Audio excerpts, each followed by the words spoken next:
देखो बेटा, आज का अपने पास क्वेश्चन है कि पुलिस सिस्टम गिवन है और उस पुलिस सिस्टम में 3 ब्लॉक गिवन है, M1, M2 and M3। M1 इधर की ओर जा रहा है, कितनी एक्सेलरेशन से? A1। M2 इधर की ओर कितने जा रहे हैं? A2 से। और M3 ऊपर की तरफ जा रहा है। इन दोनों को इधर साइड में खींचोगे तो ये कहां जाएगा? ऊपर की तरफ। और उसका एक्सेलरेशन कितना बेटा? A3।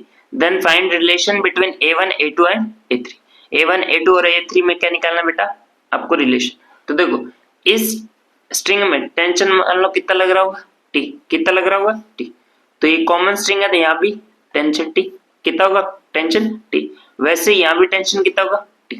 टेंशन कितना होगा बेटा? T।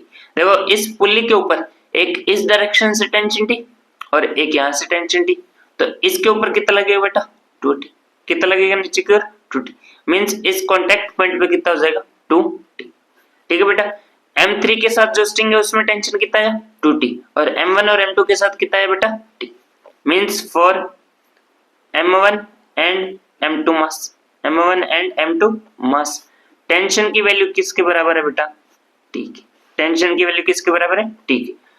But for M3 mass, M3 mass, tension की वैल्यू किसके बराबर है बेटा? 2T की।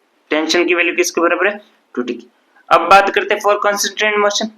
For constraint motion, constraint motion में क्या होता है कि जितने भी ब्लॉक हैं उनके ऊपर टेंशन के द्वारा जो वर्क होता है, टेंशन के अकॉर्डिंग जो वर्क होता है वो क्या होता है? जीरो। नेट वर्क क्या होता है? Zero.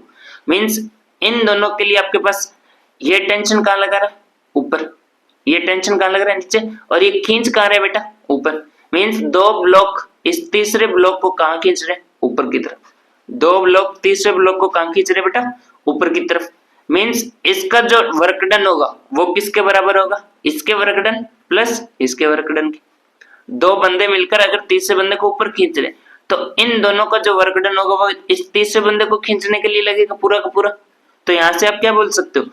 T3A3 is equal to किसके हो जाएगा? T1A1 plus T2A2। T1A1 plus T2A2। तो यहां से T3 की वैल्यू कितनी थी? टेंशन के लिए M3 के लिए मास कितना? M3 के लिए टेंशन कितना? 2T इंटू A3 के लिए अपने को वैल्यू चाहिए, रिलेशन चाहिए। T1 की वैल्यू कितनी है बेटा? T into A1 plus T2 की वैल्यू भी कितनी है? T into A2। ठीक है बेटा। यहां से देखो 2TA3 इज इक्वल टू क्या कॉमन आ गया दोनों में से? T। ब्रैकेट में क्या बचेगा? A1 plus A2, A1 plus A2। तो यहां से T से T कैंसिल, T से T कैंसिल। A3 के लिए वैल्यू क्या आ गई? A1 plus A2 divide by 2, A1 plus A2 divide by 2। ये आपके पास A1 A3, A1 A2 and A3 में क्या आ गया बेटा? रिलेशन। ठीक है बेटा, ये था अपना आज का क्वेश्चन। Thank you.